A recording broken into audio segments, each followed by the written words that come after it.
Hey guys, welcome back to Falcon Central Radio Show on the Pro Football Central Radio Network. I'm Aaron Freeman over at FalcFans.com. I'm joined by my good friend Scott Karasik over at SportsNot. We're back this week to talk about the Atlanta Falcons as we usually do on this show. We are on pretty much on the eve of training camp. There's about players report tomorrow on Wednesday, and 2 days from now they'll be doing their first practices. So football is almost back, guys. This week we'll be wrapping up our positional previews by talking about the secondary and special teams. Before we get into that, we'll catch up on some news, including our discussion of the release of Devin Hester and some other topics. We'll be talking a little bit about the Falcons MMA trading. Scott wrote an article over at SportsNot. We'll talk about that. And as usual, we'll answer you guys' mailbag questions at the end of the show and throughout it. So let's jump right into it. The big news today was the Falcons cut Devin Hester. Not a surprise that Devin Hester got cut. It seemed like, at least from my point of view, that since they had kept him on the roster this long, I figured he would get a shot in camp, and they just cut him at the end of camp. But they cut him now, so doesn't really make a whole lot of difference. What are your thoughts on Hester's release and sort of what the Falcons can do? I guess summarize what you thought Hester did over the last year plus, and what do you think the Falcons are going to do moving forward? I mean, he was awesome as a returner for like 7 games. And then after that, it was basically like, where was he? Love Devin Hester, but like he had a good 6-7 games and then was average from the rest of his time here. And he was a solid receiver as his first 8 games, and then kind of disappeared later in the year. I like him, but injury, everything, I'm kind of glad they cut him. I don't think he would have been worth the $3.8 million. So just wasn't really worth it. Now, as far as who takes his job, I don't even know. Big open competitions, I would say Weems and Fuller are probably the 2 that will be leading it. But I wouldn't be shocked at all to see if, Tevin Coleman wins the job as the kick returner, or Nick Williams wins the job as the punt returner. They all make sense. And I kind of want to see Tevin Coleman have a shot as the kick returner, just because it's pure speed. If you want to get him more carries, you want to get him more touches, you're kind of stupid to not put him as a kick returner, because that could be 2 touchdowns in the season that you're giving up just because, hey, I don't know if he's going to be a good kick returner. I don't love his vision, but I feel like if you can get him into the open field, there's no one that can catch him. And I don't know. I think he'd be worth it. I think it'd be a good fit. Okay. Yeah, I think most of what you said there, Scott, I sort of agree with it. Hester probably only was really effective for half a season in 2014, and we know he wasn't very effective last season. But, I think if Hester only had 7 good games, there's probably 5 or 4 more good games than a lot of returners in the league these days. So, I'll take that. I'm also a big fan of Devin Hester, always have been, dating back to his time in Chicago. I do think he should be in the Hall of Fame. I think he'll probably have to wait a long time, as special teamers are often forced to do, like Ray Guy. So, I may be an old man by the time I see him get inducted in the Hall of Fame, but I think he'll get there eventually. I do feel like this coaching staff never really sort of was bought into Hester's role in this team. I think last year was sort of a feeling out situation, but even, this time last year, I thought there was a decent chance that they might cut him just because he just was never sort of their sort of guy. That's a pure Mike Smith, old Thomas Dimitroff regime sort of signing. And as for who's going to replace him, I know Cookie by Nature asked us this mailbag question. My expectation is I think they want Fuller to get the job. I think they drafted Fuller for that exact reason. Whether or not Fuller is healthy enough to keep the job or to win the job, we'll have to see. He's got a hamstring injury. And, other than the turf toe injury that Devin Hester dealt with last year, hamstrings are probably like the most bothersome injuries that an NFL player can get, especially for a guy like Fuller who's, an athlete. And it's just very easy for him to aggravate that injury just by how fast he is and whatnot when he's out there running. So I think it's Fuller's job to lose, but, that doesn't guarantee that he's going to win the job.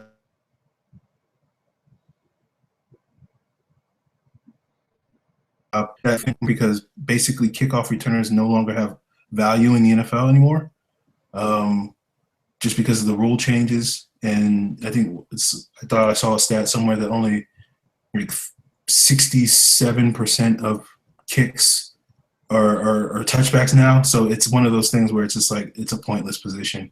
So it's really just about who's the best punt returner and if you can get value there. I feel like Fuller's our best option. We know what Weems is. I think Hardy's okay. I just don't think he has the speed to really be a difference maker there. So he might wind up winning the job just because he's probably the most reliable. Nick Williams could be in the mix. I think Fuller is probably the guy that we should be rooting for to get the job, but I do have a little bit of questions about whether Fuller has sure hands and if he's going to be a guy that's going to muff a lot of punts, but we'll see how that plays out. But I would probably put my money on Fuller, and if not him, then Coleman and Hardy, I guess. Yeah, I mean, if I had to handicap it today, I'd say Williams probably wins both the job. Wins both jobs. Yeah, I don't think Weems is going to make the team. I think they're going to find a way to cut him. I'm a big fan of Eric Weems. People that know me know I'm a big fan of Eric Weems, just like I'm a big fan of Devin Hester. But it just feels like this coaching staff is ready to move on from that. They picked him up 2 years ago when they really needed some help there, and they inherited him. And I think they liked what he gave them last year, but I think they're ready to move on and turn the page and let Justin Hardy and Nick Williams sort of fill those roles in special teams over Eric Weems. But we'll see. Because they're better on the field. Well, I think the issue with Weems is I think his price tag is like 1.2, 1.5 million, somewhere in that range, and that's just a lot of money to be paying for someone who's not going to play offense. It's the same thing with Hester. He's not making as much money as Hester, but it's basic same thing. Yeah, it's $800K that you could get back by cutting Weems that you put towards next year's cap. I mean, it just makes sense. You got a cornerback, so. I mean, if you got, I mean, right now I have the Falcons at $12.2 million under the cap. So if you add that $800K and they're at $13 million, they carry that over to next year. You're looking at basically $51 million under, and that's not including any possible cut of Brooks Reed or Tyson Jackson, which would probably, if you cut those two alone, after June 2nd, that brings you to about $51 million or $61 million. So just rough math there. Okay. So with Hester being cut, the Falcons now have 3 roster spots available ahead of training camp. So, it's very rare that a team doesn't bring 90 guys to camp. Your boy J94 asks, who do you guys want the Falcons to bring in to fill out the roster? Ooh. I mean, when you got 3 roster spots and they're keeping tabs on guys like Freeney and Schofield and, there's a couple guys out there that I'd love to see him bring in because I thought they did solid as, like, nickel corners. I would honestly love to see like Cortez Allen is one of the spots just because he's my boy. I would love to see both Freeney and Schofield just kind of take those spots, and I think that would be the ideal situation. I think you'd bring in 2 solid pass rushers. I think you'd bring in a guy who could play a nickel, and you would at least have competitive talent there. Okay. Yeah, if I had to pick three guys, I went over the list. Obviously, I went Freeney here. I was looking at the defensive tackles, and I saw that Henry Melton was still available. And I'd much rather have Henry Melton playing that 3 technique than Tyson Jackson. So he But would. yeah, Boykin's available too. Brandon Boykin? Yeah, give me Brandon Boykin all day. Yeah, and the other option would be a corner. And I was looking at the list of guys that are available. And if he was recovered from his ACL tear, which is iffy at best at this point, I wouldn't mind Chris Culliver to play that outside spot. I know he was pretty bad in Washington last year, but I do feel like Washington really misused his skill, and I think he would be a really good fit in our press-heavy cover 3 playing on the outside with Alfred dropping down into the slot. So, I would take a flyer on Chris Culliver as a salvage project. If he plays well, then you already have an in-house candidate to potentially start opposite Trufant next year. If he doesn't, then you're not really any different of a place than you were before you signed him. So I don't see why you don't go out and just re-sign Trufant next year. Or not Trufant, Alfred next year. I don't see why you wouldn't. Well, it's interesting that you bring that up, Scott, because basically the Bleacher Report basically had a story out today that said that Desmond Trufant wants to be the league's highest paid cornerback. But Cole was saying that the Falcons are unlikely to do that because they already set a precedent with Matt Ryan and Julio Jones to basically sign a guy, right before his contract year, which with Hester with the 5th year option that we gave him, his contract year is 2017, not 2016. So it seems likely that the Falcons will just wait and pay him next summer before training camp like they tried to do with Julio and Matt Ryan. So, I'm speculating that right now Josh Norman just signed the biggest contract of a cornerback in the league, which is $15 million a year, which I would assume that if Desmond Trufant wants, he's going to want to get paid more money than Josh Norman, so he probably won't take a penny less than $15 million a year. And you look at the market out there, you look at guys like David Emerson, just signed like a $9.5 million contract a year. And so if you look at that, if you give Trufant $15 million a year, and then you give Alfred, who should be in the same market as a guy like David Emerson, and get $9 or $10 million a year, that's $25-ish million a year that you're paying to your cornerback position. Not counting guaranteed money, which is probably for Trufant's going to be 30 or 40 million. For Alford, it's probably going to be anywhere between around 15 and 20 million. You're basically paying the equivalent of Andrew Luck in your secondary. And with Matt Ryan and Julio Jones, and then Jake Matthews' impending contract the year after, where left tackles, if you're going to pay him a market deal for a left tackle based off of like the deals that Cordy Glenn just signed, that's $12 million a year. It just doesn't make any sense to pay a number 2 cornerback $9 or $10 million a year. And I think that's why Alfred is not going to be a Falcon next year. I think that's why the Falcons drafted Jalen Collins. They knew this was an inevitability, that one of these cornerbacks is going to stay, one of them is going to go, just because they wouldn't be able to afford to pay both of them market value. And, yeah, that's why I don't think Alfred's going to be a Falcon after this season. So $25 million sounds like a lot until you realize that the cap is going to be $170 million. So you're looking at 15% of the cap. So 15% of the cap going towards your starting cornerbacks, 2 players. You've got, Matt Ryan and Julio Jones both near the top of their positions. I think it would be worth it to pay Trufant and Alfred that kind of money. I think it would be worth it because you secure your defense. You secure the second corner. You secure the number 1 corner in the league. If Trufant can make the 4th year improvement of a guy who's already a top 5 corner and bring himself up to, say, I don't know, 2 or 3 interceptions as opposed to 0,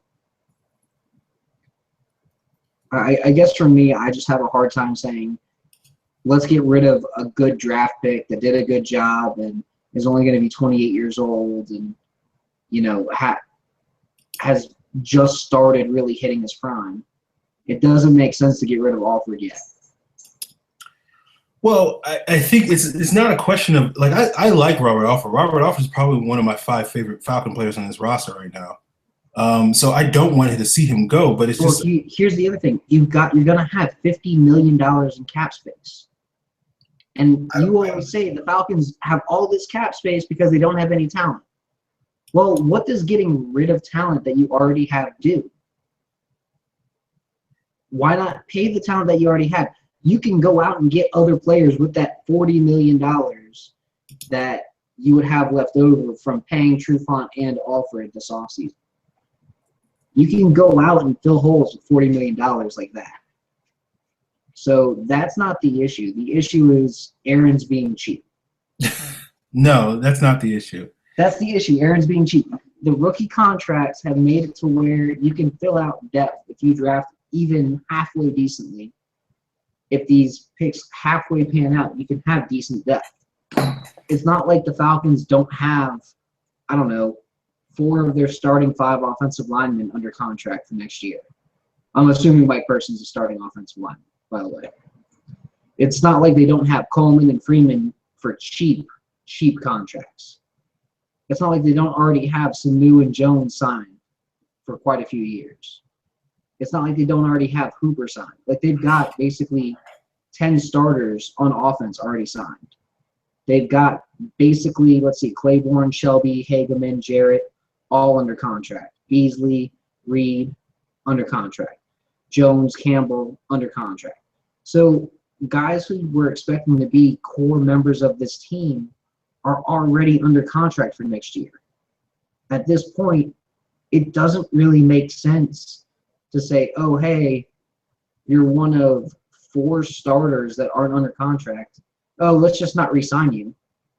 No, you re-sign him. You re-sign Schrader. You go and you re-sign Ricardo Allen and just not really worry about losing out on your starters. And then in the draft, you get another pass rusher. You get another, safety who can probably cover deep. You get some solid linebackers. You get a couple of developmental offensive linemen who fit the scheme. Maybe you have to get a number 2 wide receiver because Sanu doesn't pan out.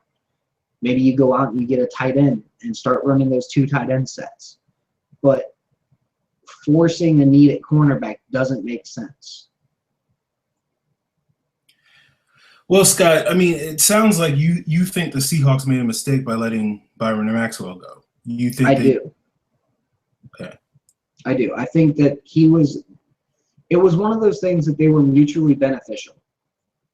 That scheme never hummed as well as it did as when Byron Maxwell was the right cornerback in the Legion of Boom.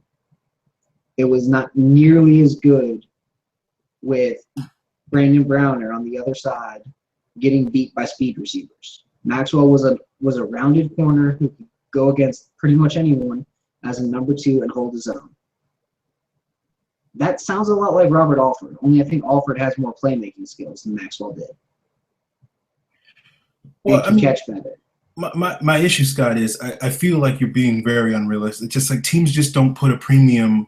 If you have a number 1 receiver, you're not going to pay a premium for a number 2 receiver. If you have a number 1 corner, you're not going to pay a premium for a number 2 corner. Like the only teams that do that are teams that already are well established with other playmakers. Like Denver went out. Wait, did we not just see the Falcons go out and pay Mohamed Sanu the second biggest contract this offseason for wide receivers? Yeah, but they're not paying Mohamed Sanu like $13 million a year.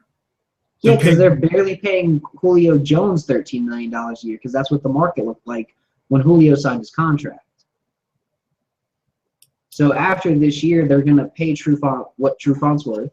And maybe they pay Alford, but they should pay Alford. The argument isn't that Trufant isn't worth that contract. You give Trufant as much money, you back the truck up to his house. He's the best corner the Falcons have had since Desmond. or since Dion. Okay. I mean, I'll just sit here and tell you, I've been saying it for 15 months now.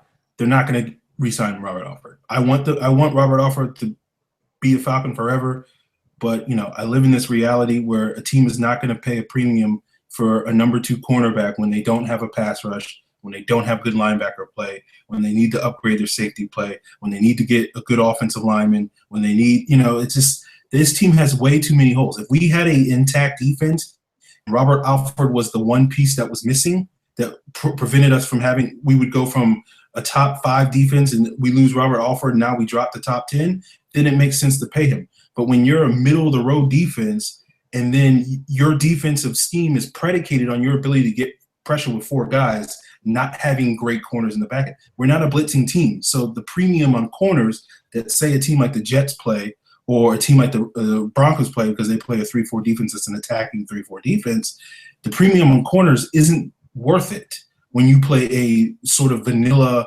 cover 3 zone heavy scheme. You don't need to have great corners. So if you're going to pay Trufant, make him the highest paid cornerback in the league, then you just need a competent number 2 cornerback. And that's what Seattle just did this past offseason. Instead of giving Byron Maxwell $10 million a year, they basically went cheap with Kerry Williams. He stunk for half a season.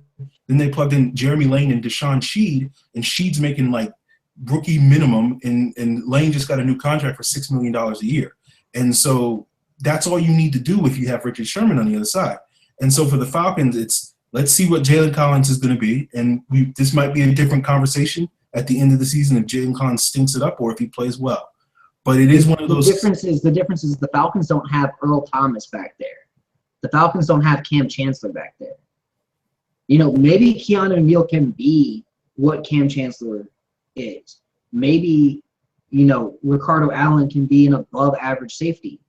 But you don't pay for an above average safety, or you don't expect a guy like Ricardo Allen to instantly be an above average safety. You don't expect Keanu Neal to come in at 20 years old and be an instant impact player without having a guy like Ricardo, or without having Robert Alford on the outside helping him out.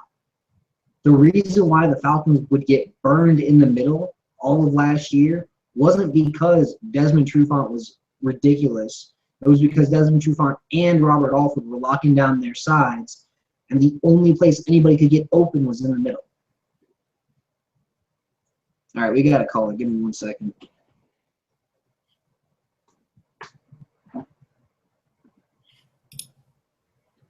I'm sorry.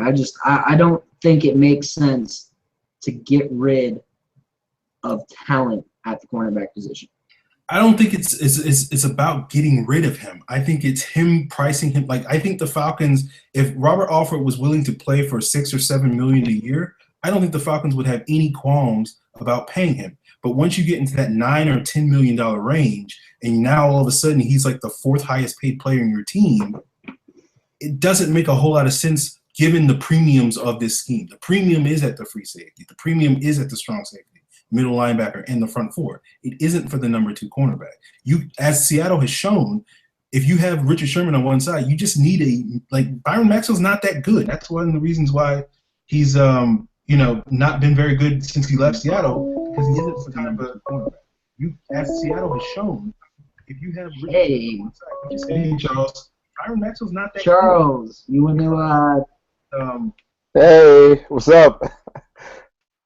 So you've been listening in.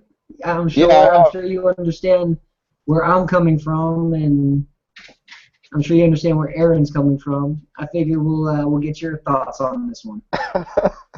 Yeah, I had to jump in real quick, but I definitely side with Aaron on this one. And it's not. I mean, it's not about the talent level for Alfred. It's that how can you justify giving Trufant and Alfred all that money when you just don't have the roster behind it to back it up? It doesn't make sense. Because you've got ridiculous cap space, and it's not like you're going to have any other free agents to give it to. There are salary floors you have to hit. Yeah, but and it's worth it to keep talent that you draft. It's always worth it to keep the talent that you draft on the same team, especially when they're showing talent in the scheme. How old is Alfred going to be next year? Is he going to be 29? 29, I think. Let's see. He was born in '88, so he turns 28. He'll be 29 during 2017 season. I mean, that's enough. That's enough for me to not want to give out a huge contract. And you already got True. I'm not saying give him a 5-year deal. Give him a 4-year deal you can get out of after 2. But that's what he's going to want, though. If you're Robert Alford, why are you going to take a hometown discount? You're going to get look at the Janoris Jenkins contract, and you're like, I want Janoris Jenkins money. And if the Falcons aren't going to give it to me, they can go kick rocks because he can go get it somewhere else. Because he's better than Janoris Jenkins, way better. And this is the only time that he's going to be able to get a big contract, so he's going to go max out somewhere, and it's not going to be Atlanta. He's 29. Like he's not good. Like this is his money. This is going to put his kids in college. So it's in his financial benefits because he might be out of the league in 3 years. You know. So here's the other thought. I could see the Falcons franchising him. That'd be a move, but here's your 1-year deal. It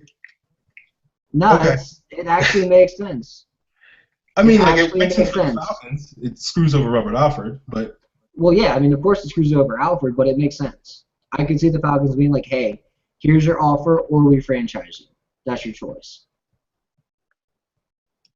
Okay, well, I'll have some choice words for Thomas Dimitroff if that happens, but, you know. I don't know. Robert Alford on a $9 million deal looks good to me. Okay, speaking, we got on the Robert Alford tangent, so I guess the answer, Andrew Shawwaller asked this question, would you pay Trufant elite cornerback money? Yes. In a heartbeat. Wait, what was the question again? Would you pay Trufant elite cornerback money? Oh, yeah, absolutely. Whatever he wants. As long as, I mean, I'm definitely down to make him the highest paid cornerback in the league when it's his time. That makes sense. Yeah, I mean, I'd love to pull a John Elway and try to get him under market value, get him like for 12 or 13 million a year as opposed to 15 million. But he's going to get 15, so I'm not going to complain about it. So it's no problem. It's okay. So thanks Scott for Charles for jumping in on that. I guess we should move on because we can argue about that all day. Scott, I know you wrote an article for Sportsnet about the MMA training. Would you like to elaborate further on that? Yeah, UFC 201 is in Atlanta this Saturday. And because of that, there's a bunch of fighters that are in town that are training in Atlanta. Dan Quinn, with his ties to the UFC, has multiple fighters actually in the area training with the team itself. Those include current UFC bantamweight champion Amanda Nunes. They include Kelvin Gastelum and Juliana Pena, who both won the Ultimate Fighter for their seasons. It includes Derek Lewis, who is one of the best fighters in the heavyweight division today. He's probably the guy who I think could take out pretty much anyone once he gets it going. He's the best prospect. And then Matt Hughes, who is a former welterweight champion. So it's not like they're training with shitty MMA fighters. They're fighting with champions, future champions, Ultimate Fighter winners, like legit fighters. And it's only going to help them with things like conditioning, cardio, leverage techniques. I mean, there's a lot of things you can learn from MMA that you can cross-train into football. So I'm excited about it. Yeah, I mean, I'm not a big, believer in the MMA training just because it's kind of a hit and miss strategy. For some guys it works out, for other guys it didn't. So it's not one of those things where it's like, oh, they're getting MMA training, that automatically means they're going to be better. But whatever guys can do to get that competitive edge, if it helps them with their hand speed, if it helps with their endurance, then I'm all for it. Any type of way. So if 5 or 6 guys get the training and it helps one of them become better, then it's definitely worth it. So yeah, I'm all for it. Okay, Charles, welcome to the show that we are now going to talk about the Falcons secondary and special teams, the 2 most exciting areas of their roster. We've been doing these positional previews. This is our last one. We've been doing them the last couple of weeks. So we'll start off with the cornerbacks. We talked quite a bit about Trufant and Alfred's futures, but let's talk a little bit about what our expectations are for them this upcoming season, and we'll worry about what happens in 2017 when 2017 hits. So, Charles, I'll give you the floor first since you're our guest. What are your expectations from those 2 guys this year? I think I expect them to be good again. I think Trufant will hopefully gain more, national media praise as one of the best cornerbacks in the league, and I think Alfred will just continue to improve on his play from last year, second year in the system. So I expect those 2 to be one of the better cornerback duos in the league again, and probably, carry the defense for the better portion of the season again. Scott, where are you waiting on that? I mean, I agree. Trufant is probably top 3 corner in the NFL. Takes that step from 5 to 3 this year. Alford is probably one of the top 4 or 5 number 2 corners in the league. And I think Alford plays the slot almost exclusively in the nickel this year, which will be very helpful for the Falcons. I said he probably should have done it last year. But whenever Jalen Collins gets back, maybe Collins ends up being a good outside corner, but Alford's versatility, playing right corner in the base, playing that nickel role, is going to show a lot of value, and I think it could lead to a lot more turnovers throughout the season. Yeah, Trufant, I think he'll be in the conversation for one of the best cornerbacks in the league. The cornerback position is a lot like the wide receiver position, where there's 4 or 5 guys that you can make a strong case are the best wide receiver in the league and best cornerback in the league. I think Trufant's in that conversation, or he's right on the cusp of being in that conversation. And certainly, I feel like if anybody has any doubts about him being in that conversation going into the season, by the end of the year, there won't be as many doubts. With Alford, I'm hoping that we can see the good Alford. To me, I've said this in the past, he reminds me a little bit of Dante Robinson, but more Dante Robinson pre-ACL tear, not what he was in Atlanta, where he's a guy that he's athletic, he can sort of match up with guys, with any receiver in the league athletically, but his technique and so his footwork can get sloppy at times, and so he'll have a couple of bad games. It does look like Alford tends to struggle a little bit more with speed than he does size, just because I think how physical he is. He can handle guys that try to outmuscle him, but the Odell Beckhams and the Kendall Wrights and the Take-Ins of the world give him a little bit of fits. I haven't really paid all that much attention to the schedule to know exactly how many of those type of receivers are on the schedule, but it seems like there's a little bit more bigger guys like the Jordy Nelsons and the Demaryius Thomases than the fast guys. So I feel like he'll be able to sort of navigate this season and avoid some of those pitfalls that he had last year a couple of times. But I feel like he'll be able to solidify himself as, a top corner this year and a guy that's worthy of getting paid like a number 1 cornerback by some team next offseason. So I'm looking forward to seeing what he does. Now, Scott, you mentioned this other guy, and to me, he's probably the biggest question mark at the position. He's suspended the first 4 games. What do you feel like Jalen Collins, how much improvement, if any, do you expect to see from him this year? I mean, I want to see him actually improve. I thought he had some flashes last year where you were like, man, okay, this could actually work if he can get his head on straight. He could be a good right corner in the nickel until Alford's gone. But the more I saw him play, I felt like he just had lapses, just mental lapses. Like, Oh crap, I'm supposed to do this. Oh crap, I'm supposed to do that. And you just saw him get lost on the field one too many plays last year. It was kind of frustrating, not gonna lie.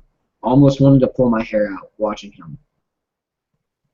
And if he continues, because like when a guy's running down the field and he's not even trying to tackle him, that's frustrating as fuck to watch. I don't like seeing that. That's just, ugh. I can't watch that this year. If he does that once this year, I'm gonna be like, just cut him. It's not worth it.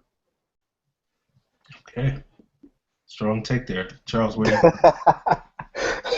You know what I'm talking about, Charles. That just he did it twice last year. Just running down the field next to a guy, not even trying to tackle him. Like just, ugh. Yeah, I don't think I'm as low on Jalen Collins as a lot of Falcons Twitter is, but he definitely needs to kind of regroup and focus after a pretty shaky rookie year. And like he had flashes of pretty good play, like that first Tampa Bay game in the Dome. I thought he played really well in that game, but then the Colts game a few weeks later was just absolutely brutal. And like Scott said, you just see a lot of instances where he's not really being physical, and he's not the greatest of run support. But I just don't want to give up on a guy who's that big and that long and that just freakishly athletic. If you look at his combine numbers, and we'll see how he does in the preseason, and we'll see him again in Week 5, obviously, as he comes off that suspension. But I'm still willing to give Jalen Collins some time, and I think I'm a bit more optimistic about his sophomore campaign than a lot of people. But yeah, if he looks just as shaky as last year, I wouldn't be surprised if they're looking for a new cornerback next offseason. Yeah, for me with Jalen Collins, I felt like his biggest issues was a lot of issues. I think sloppy technique, lack of discipline, lack of awareness. As Scott said, the not tackling thing really bothered me because I thought that was one of the things that was one of his strengths at LSU, and to basically be as lackadaisical or, for lack of a better word, soft in run support as he looked at times last year, was very disappointing and more frustrating than some of the other issues that he was dealing with. For me, it's one of those things where I feel like he's going to be a project. I feel like I'm not expecting him to suddenly come in this year and be, the player that we kind of expected him to be last year. I think that he's going to have some growing pains. But for me, it's going to be the growth. It's going to be, are there going to be more positive plays to sort of balance out the negative plays? And there weren't that many positive plays last year. And that was really the problem where when you see him get beat and see him miss tackles, and then he's not, breaking up a ton of passes. He's not, blanketing receivers on other plays and passes to sort of, balance that out in your brain. All you do is remember the negative ones. So I'm just hoping to see a little bit more of that. I sort of fall in between probably Charles and Scott. I'm not giving up on Jalen Collins fully. I don't have any more confidence like I did when we first drafted him that he was going to be, this Jimmy Smith level player. I don't have that. I think it's still possible, but I don't sit here thinking that that's what he's going to be like I did, a year ago. But I feel like he still at least has the ability that he can be functional nickel cornerback, and I'm waiting to see where he is by the end of this year because I don't expect him to sort of hit the ground running when he comes back from that suspension. So it's really going to be about where is he in December before I really put too much judgment on who he is. If he looks if he's as shaky as he is last year, you think that maybe pushes them to, reconsider like signing Alfred next offseason? I think they'll still try to get someone cheaper. I think they'll try to find some veteran. Basically, I think they're going to do what the Seahawks did, and hopefully not do it as badly as they did with signing Kerry Williams, but basically just find a cheap veteran that they can sort of plug in for at least another year and be a stopgap, rather than paying a premium for Alfred. But I would certainly say, the chances of Alfred staying probably do go up if Collins is downright terrible this year. But let's move on to the other cornerback competition, because after we know those three guys are going to be on the team, it's really a matter of the other guys bringing in camp that are going to compete for spots. And a lot of people are very high on Akeem King. I am not one of those people, but I'm curious to see where you guys feel like Akeem King, if he's going to be capable of being that nickel cornerback at least until Collins comes back, or do you feel like he's going to be good enough to, basically keep Collins from really getting on the field if and when he comes back? So where do you guys fall on Akeem King status? And Charles, I guess I'll start off with you. Well, at the end of the season, I was pretty high on Akeem King, but I think that was probably just recency bias, because I thought he did play pretty well in that Saints game to close the season, but when I went back and watched some more, I was like, yeah, he's okay. He hasn't done anything to say, well, he's going to start off the season at nickel corner, and that's just that. Like, you've got to come back and give Jalen Collins a chance as a high, draft pick investment. But I think Akeem King he'll be serviceable for his first 4 weeks if he does win the nickel corner job. Slide him outside, let Alfred slide back inside to the slot, and I thought Alfred did fine in the slot, and I think Akeem King can hold up fine for the first 4 weeks. They play Tampa Bay, Oakland, New Orleans, and Carolina. So I think the toughest test through the air is probably going to be the New Orleans and Carolina games. And if he plays well in those 2 games, maybe he keeps on to the starting job. But I still think no matter who wins the nickel corner job, they're going to hand the keys back over to Jalen Collins in week 5 or week 6 at the latest. So Akeem King would have to be pretty lights out to hold that spot on for the rest of the year, and I don't see that happening at all. I mean, athletically, Akeem King isn't too far off of Jalen Collins if you're looking at the raw numbers. But I do agree with Charles. His instincts just aren't there. He's a raw project. He played mainly safety in college. He played receiver in college. He was never really that instant starter as a corner. So I like Akeem King as a developmental, say, nickel corner, but I don't like him as a guy to start this year. And I think if the Falcons start him for 4 games, it's because they feel like he's going to be okay for those 4 games, and then Collins will come back and be good. Yeah, this is Aaron going to be negative again. I buying 0 stock on Akeem King being a nickel cornerback. I think that's. I think it's by default, not by actual talent. Yeah, they could definitely still sign a guy before preseason games get kicked off. But just looking at the roster right now, I think maybe he's in the lead. I don't know. I don't really see anybody else who would take that spot from right now. Yeah, no, I think that's fair. I think he's the front runner if you look at the roster right now. It just seems to me, looking at Akeem King and where he was, I think part of the issue and one of the reasons why it's easy for a lot of people out there to sort of buy Akeem King stock, because I think so very few people actually watched him play at San Jose State, and so they don't really understand how very, very, very low his floor was coming into the NFL. And so when you look at, he basically didn't do anything in preseason last year, and he was on the practice squad for most of last season. And then by that Week 17 game against the Saints, he breaks up that pass, that back shoulder throw to Ben Watson, and it gives the Falcons a potential to win that game. And of course, Matt Ryan throws a pick on the very next play to seal it. But I feel like that one play, because people don't have the proper context for where Akeem King is starting off at coming into the NFL, they look at that one play as a sign of his potential, and I just feel like it's kind of just one random play, lucky play that he made, which I'm not going to take it away from him because he made the play, but I feel like because of the Falcons wanting Akeem King to step up, wanting to get him the reps because he needs the reps, he really does. He needs the reps. So I don't really have a problem with the Falcons basically not having a veteran option going into training camp so they can give King as many reps as possible because he basically played like 3 games at cornerback in college. So I feel like he needs it. But this, to me, is like the classic case of what we've seen over the years with the Falcons, where they have an obvious hole going into the training camp, and we're sitting around waiting for them to sign somebody, and eventually they sign somebody. And, it's sometimes it works out, sometimes it doesn't.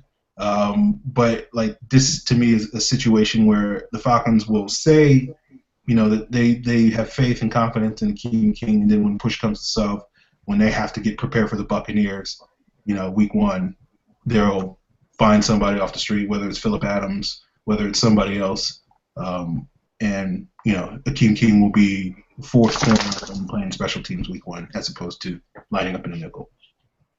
Or Leon Hall. Another prominent example. To me, I guess the big question for me at the cornerback position, and I'm kind of curious to see how he plays. I don't expect much from him this season, but I'm just curious just because of his size, his length, and his athleticism is sort of C.J. Goodwin's transition to cornerback. Like, if we're going to see him making some plays, or is he just going to be basically the tall guy that looks good but doesn't necessarily play good? What are your guys' expectations for his Zero. Absolutely zero. If he balls out in the preseason, that'll be more than enough for me to be like, all right, that transition made sense. If he goes from, like shitty wide receiver to shitty corner, I'm going to be like, well, whatever. I have no expectations for him. I have literally this much expectation for him to even make the roster next year, even the practice squad. Charles, I don't know. I'm really intrigued to see how this works out because I think it's kind of interesting to kind of take guys who have a blank slate, like completely. Like you see guys like Ezekiel Ansah, for example, who started playing football like really, really late in life, and you kind of already have a developed body, and you just get a coach to kind of take that from scratch. You don't really have any bad habits, and you get to working with the best like immediately. And I'm really intrigued to see how that works out. I'm with Scott. I don't have any expectations that this is a guy that can be the nickel corner week 1, but in preseason to just kind of see how it goes and see what his technique looks like, and see how he runs with the receivers going against him. I think this could be a really, really intriguing project. And I do think if he doesn't make like the final 53, I do think he ends up on the practice squad because it does seem like they've invested a lot of time into this guy, and it'd just be weird for them to just hype him up all off season and then just cut him without a trace to start the season. So I think he ends up on the practice squad. To be fair, he did have a good combine.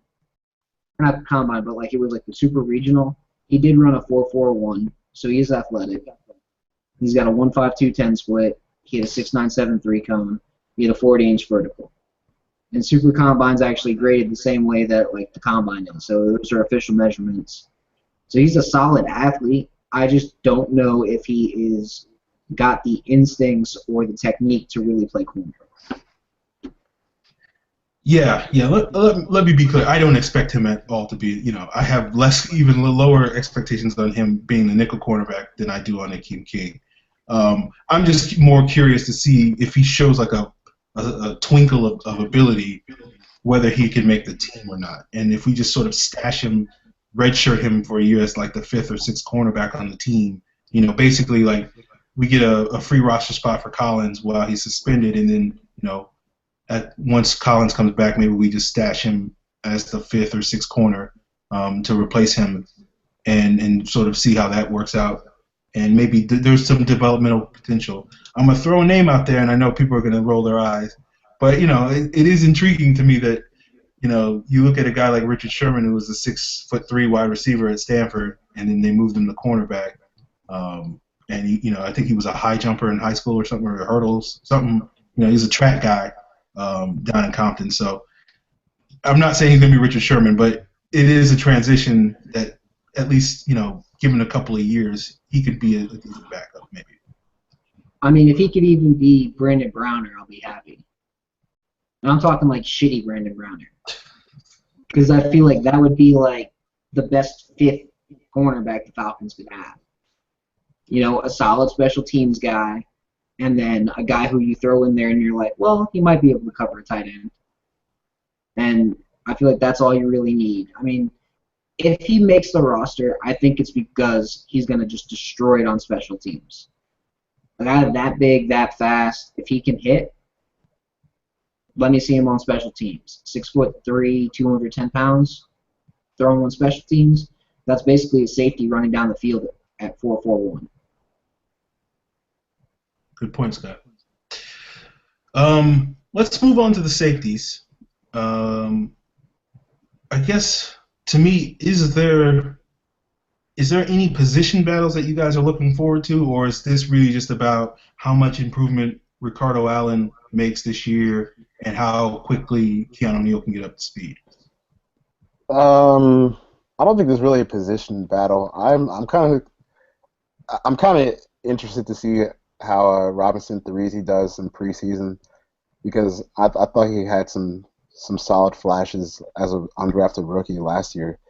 And, you know, if he keeps making strides and you have Ishmael back there, that could be that could be a solid little safety group, like a kind of underrated, especially if Keanu plays well. So I think you have Therese who can play free safety in a pinch if you have to, and then Ishmael, he's already had a ton of game experience, so you can definitely be worse at backup strong safety there. So yeah, I'm just, at this point, we know Ricardo's going to start at free, Keanu's going to start at strong safety, Ishmael's going to be Keanu's backup. So I just want to see what Therese looks like in the preseason. I think Sherrod Neesman beats him out for the job. Okay. I forgot he was on the team. I loved what I saw from Neesman when he was at FAU. He's a ridiculous athlete. He's probably the best athlete the Falcons have at free safety right now. If there's anybody who could end up making that jump and shocking people and earning a starting job as an undrafted free agent this year, I think it's Sherrod Neesman. Starting job over Ricardo?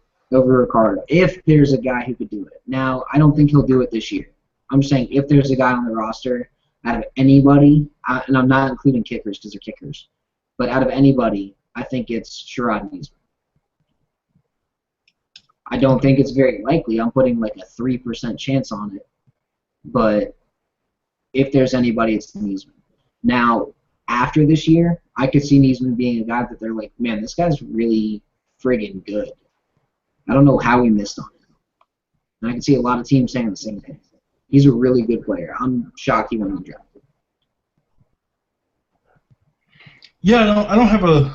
I think Neesman's a good player. I think he can certainly play at a high enough level to earn a spot. I feel like he's sort of perfect to basically fill Charles Godfrey's role with the team.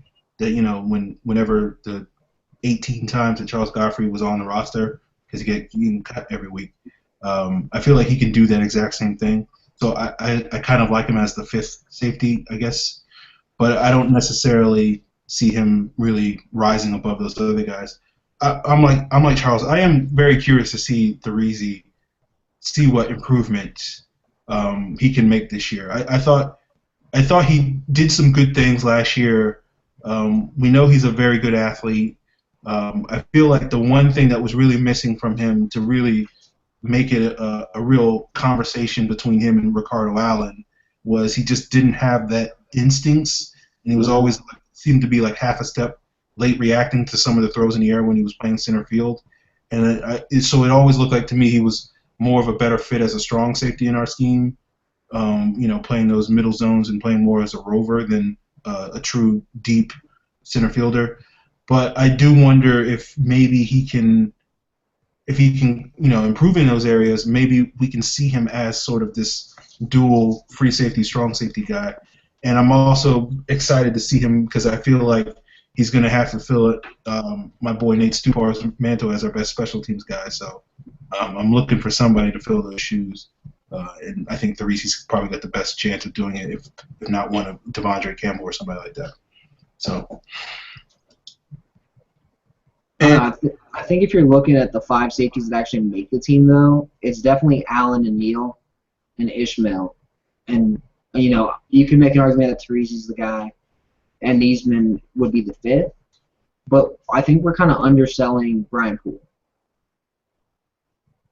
I like Brian Poole. I like him a lot. It just feels like, for me, one of the reasons why I'm underselling him is because it seems like all the players that I like that the Falcons bring to camp, they wind up cutting. So, yeah, it's one of those, like, I like Brian Poole a lot, but I like him so much that it's like, oh, they're gonna wind up cutting him.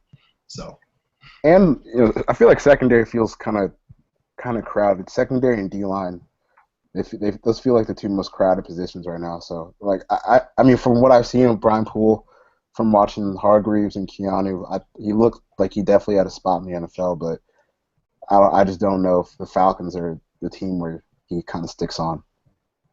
The other thought is maybe Poole moves to corner. Well, that's what I thought he was going to play, like nickel corner. Well, Or I don't know. Like, I looked at him when I was watching Neal last year. It seemed like every time a Florida cornerback got beat, it was Brian Poole. But to be fair, he was, he's playing with Hargreaves and Tabor, so, if you're going to pick on somebody, it better be Brian Poole. I just feel like, yeah, he can play that spot, but I feel like he's probably a little bit more natural as a safety, just because he's a smaller guy, he's a physical guy, but he doesn't really have the size or the speed that you really want in a cornerback. Well, I was thinking more as like that dime guy, that spot that Ishmael had been playing last year. I think if you've got a guy that you can kind of groom for that role, it'd be cool. I think he's a little better in coverage for that kind of spot, but maybe Ishmael just runs away with it again this year. He is probably, out of all the guys on the team, Ishmael's probably the second best tackler, second most consistent tackler. And if you're going to have a guy play that linebacker safety kind of hybrid in the dime, that's who you want. I'm curious, who do you think is number one? Yeah, I was just about to ask. Because I think Ishmael's far and away number one. I can't think of anybody else who's in the conversation. I would say Ricardo Allen's probably the most consistent tackler. He doesn't deliver the pop that any of those other guys do, but I think he missed like 7 tackles last year total. Yeah, I mean, tackling is not the defense's strong suit as a whole. No, it's not. Now, the thought that Ishmael could be a solid linebacker in the dime, I'm sure Aaron's like, oh, what? Yeah, that probably is his best fit. Yeah, they used him a little bit. I was rewatching the first Saints game earlier this week, and they did use him a couple of times as basically a dime linebacker. I mean, I think he's up to like 225, 230 maybe. Jeez. So, he's a pretty big dude. So that's sort of what his role is going to be, because he's still, I don't want to pick on Kamal Ishmael, but he's still terrible in coverage. So, I mean, he's better as a linebacker in coverage than as a corner or than as a true safety in coverage. Yeah, he just doesn't have the instincts to really play deep coverages. That's his problem. He did way better as the rover last year. Yeah, keep him close to the line of scrimmage in short areas where his lack of speed doesn't get exposed, and he can just hit people. Any other thoughts on? I guess we should talk about our number 1 pick. What are your expectations for Keanu Neal going into the season? Obviously, he wins the job, but after that, I mean, there's really nothing you can really say. Are you expecting? Do you think he'll come in and be consistent? Do you think he's going to have some growing pains? And if he does, do you feel like it's going to be more coverage or run support? I think he's going to have a lot of issues in coverage for probably the first season, like the entire first season. But he'll still be an upgrade over whatever the hell Moore was doing last year. I think he's gonna. I think Keanu. I think his highs are gonna be really, really good. Like the peak plays he'll make are going to be like this is a guy who can be maybe a top 10 strong safety in the league one day. But I mean, we even saw it at Florida. His low points were really, really bad. You know, when he comes in and flies and just tries to wreck people and make a tackle and doesn't wrap up, I mean, that's a game changer right there. If you miss the tackles and safety and Ricardo Allen's the next guy behind you, 10, 15 yards down the field, that can be a huge killer. So, if he can kind of get those tackling errors under control and just be a little bit more controlled player in his first season, I think overall he'll be an upgrade over what we had last year. But I could see him being about what William Moore was last year, and I don't think William Moore was as terrible as Falcons fans are making him out to be. But he was obviously a shell of himself. So if you can get kind of old William Moore, first year Keanu Neal, that's not bad. And a lot of people thought that he was like a second round value. So I had a second grade on him. I think you two also said you had second round grades on him. So I wouldn't expect him to come in and play like a bona fide pick right off the bat. I think his growing pains are definitely going to be there. Yeah. My expectations for Neal as a rookie, I think a good rookie season for him would basically just be like an average NFL starter, which, rookies tend to get graded on a curve. And so basically if you're an average NFL starter, you wind up being like, oh, you're rookie of the year type of person. So I feel like, he can have a good rookie year for a rookie and wind up just being like, I don't know, like the 34th best safety in the NFL or something like that, which I'm fine with. I'm with you on that, Charles. I feel like William Moore, he wasn't as bad as people make it out to be. He wasn't good, but he wasn't terrible by any means. And I feel like if that's where Keanu Neal's starting point is, that's fine. He's a rookie.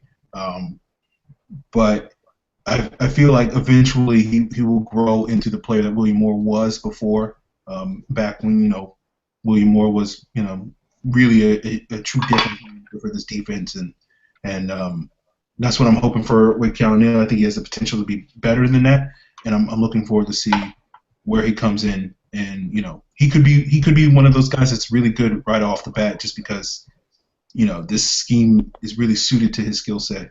But we'll have to find out. Yeah, I think just from a player personnel scheme standpoint, it was one of my favorite picks in the entire draft, like out of all 32 teams. But he's still a rookie, so you tamper expectations a little bit. Yeah, I'm not expecting much this year. It's more next year, a couple years down the road. But you also have to think he's 20 years old. If he's not great this year, that's okay. If he's not great for 2 to 3 years, that's still okay. As long as he's average to above average, then he can really learn the game. Yeah. You're gonna get growing pains from that. Yeah, for me with Keanu Neal, like it's in our report. Like I feel like his floor is Jonathan Cyprien. Like I feel like he should be able to come in right away and be that type of player. Cyprien hasn't been great in Jacksonville, but he's been competent. And I feel like that's the minimum Keanu Neal should be, with much more potential to be more than that. But if he winds up only being Jonathan Cyprien, it's not a terrible thing. We'll take that. We need all the help we can get. So, let's move on to my favorite part of the roster. I know you guys have a lot of takes on this group, this position group, and it's the special teams. And we know Bosher and Harris locked in. I guess the big question is, and I think, Charles, you joined us after we discussed who's going to win the returner spot, so we'll get your thoughts to weigh in on that. But, people were talking a little bit about maybe Nick Rose can sneak in and take Matt Bryant's job. I'm curious if you guys think that's possible, do you think it's likely, and do you want to see it happen? Do I want to see it happen? I don't care, man. Just go make the field goals. But just kick the field goals. Who cares who does it? Yeah, I don't. That doesn't matter to me at all. I know nothing about Nick Rose, so we'll see how he does in preseason. I'm sure they're going to split the reps and kind of see what they have going on there. But with the returner, at this point, it's got to be Devin Fuller, right? It has to be him, because Hester obviously got cut today, and I don't really see a reason to keep Weems on the roster. So I think it's going to be Devin Fuller taking on punt and kick return duties. Okay. Scott, you got a take on the kickers? I mean, if Nick Rose does end up taking the job, that's a good like $2 million that the Falcons can put back in their coffers for next year. I mean, other than the cap savings, he'd really have to show that he's better than Matt Bryant. Or Matt Bryant just has to be so injured that he's like, you know what, fuck it, I retire. I'm 41, I've got 8 kids. I'm done. So I feel like unless Bryant basically is like, I retire, this kid's better than me, I'm out, I don't see it happening. Okay. Well, I'm a big Matt Bryant fan, so I'm like, fuck Nick Rose. No, he's not taking the job. So we'll see what happens. But, I think if Matt Bryant's, I think I saw on Football Outsiders, he's the best clutch kicker in NFL history.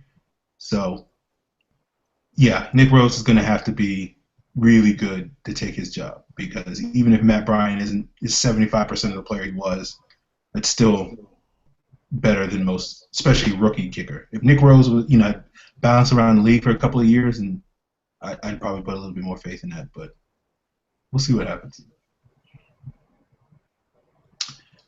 All right, guys. That's pretty much it. I think we answered all the mailbag questions that we had. Charles, appreciate you coming on and jumping on with us. Do you have any upcoming articles for the Falcoholic or some other place that you're working on? Yeah, I'll be getting stuff back on the Falcoholic. I just wasn't that inspired to write anything this summer.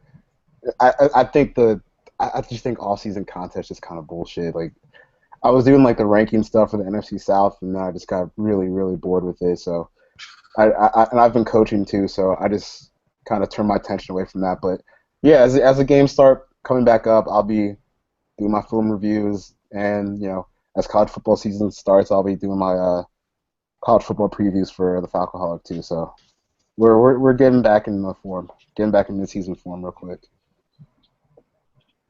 All right. You decide on what you're going to change your Twitter handle to? You're going to stick with Sunday Fiasco?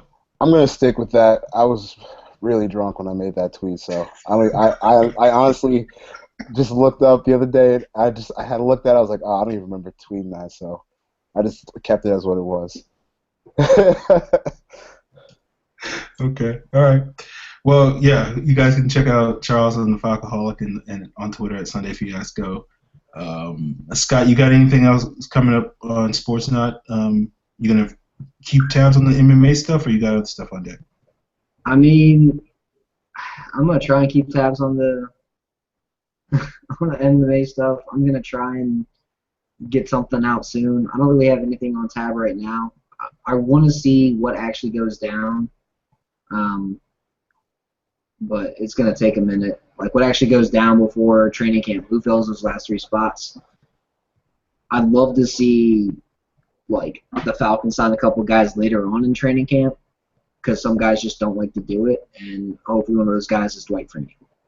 But I don't have anything that I'm really focusing on right now, except for maybe that. Okay. Well, people, you can check out Scott on Karasik S on Twitter.